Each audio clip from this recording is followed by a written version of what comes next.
Have you ever had one of those moments? You know exactly what you want to say. The thought is perfectly clear in your head, but the words just won't come out right?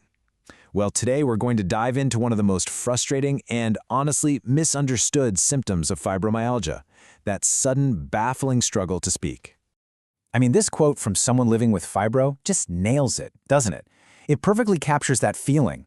You know the words, but it feels like your mouth is full of peanut butter and everything just comes out garbled. So yeah, let's start right there, with that mouthful of peanut butter feeling. It's personal, it can be really embarrassing, and it's this strange situation where your brain is firing on all cylinders, but the message gets lost somewhere on the way to your mouth. It is such a disorienting disconnect, isn't it? One minute you're an intelligent, articulate adult, and the next you're tripping over simple words or saying something completely different from what you intended. It's not just frustrating for you, it can be really confusing for the people you're talking to. So what in the world is actually going on here? Well, believe it or not, this baffling experience has a clinical name. And you know, just being able to put a name to it is a huge first step toward understanding and managing it. Okay, but before we go any further, we have to pause for a second because this is absolutely crucial. Sudden difficulty with speech is a major warning sign of a stroke, so you have to rule that out first. Just remember the acronym FAST: face drooping, arm weakness, speech difficulty, and T for time to call 911. Always better to be safe than sorry. All right, so once a medical emergency has been ruled out, what are we looking at? The clinical term is dysphasia. It's a language disorder, and the key thing here is that it affects your ability to either produce speech or understand it, and it's all tied to how the brain is functioning. And you've got to be careful here because there's a word that sounds almost exactly the same but is totally different. Dysphasia with an S is about speech. Dysphasia with a G is about difficulty swallowing. Two completely separate things. And dysphagia isn't just one thing either. It kind of breaks down into two main types. The first is expressive dysphasia. That's when you can't get the words out right. The other is receptive dysphasia, which is when the words coming in from other people suddenly don't make any sense. So what does that receptive kind feel like? Well, imagine you're talking with a friend and they say the word cat, and for a split second, your brain just draws a total blank. The word has no meaning, it's incredibly disorienting, and it can make you feel completely lost in a conversation. And for the expressive kind, wow, this quote just says it all. It's not just fumbling a word here and there. It's this feeling of total chaos, a complete loss of control. Like all your words are just stampeding out of your mouth in whatever order they want. So let's connect the dots. We have this really specific, really troubling symptom. How on earth does it link up with fibromyalgia? Well, as it turns out, it's often considered part of a much more familiar problem for anyone with fibro. And this really brings us to the million-dollar question, right? We've talked about the personal feeling, we've got the clinical definition, but what does the science actually say? What's the mechanism behind all of this? And here's the thing, and it's pretty frustrating. The honest answer is, we don't know for sure. The research is still pretty new in this area. Science just doesn't have a definitive answer yet for why so many people with fibromyalgia experience this.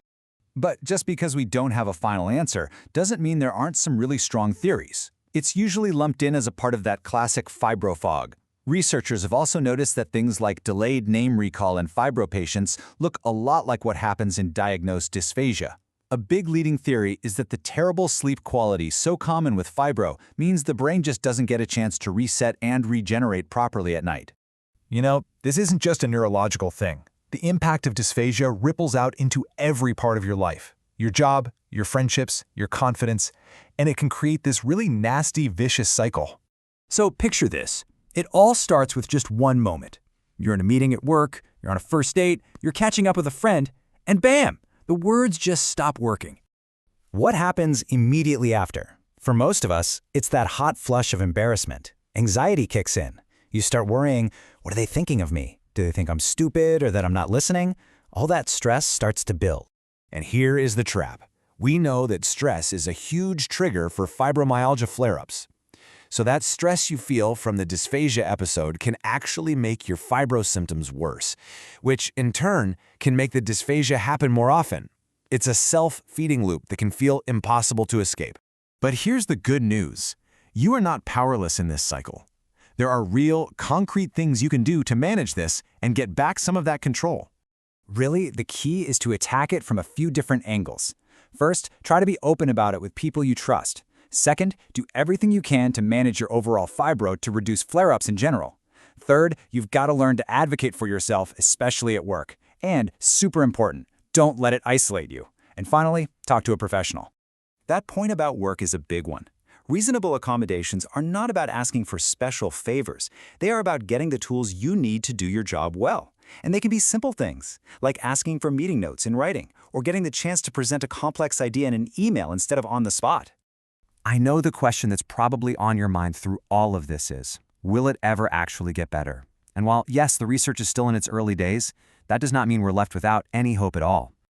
The way forward is getting the right kind of support. You're not in this alone. Professionals like speech and occupational therapists are trained for exactly this kind of thing. They have an entire toolkit of strategies to help you cope and communicate better. And listen, there's absolutely zero shame in asking for that help. At the end of the day, so much of this comes down to understanding, both for yourself and for the people in your life. So we want to leave you with this question to think about. If you could really make one person understand what this feels like, who would it be? And what would you tell them? Think about how powerful that one conversation could be.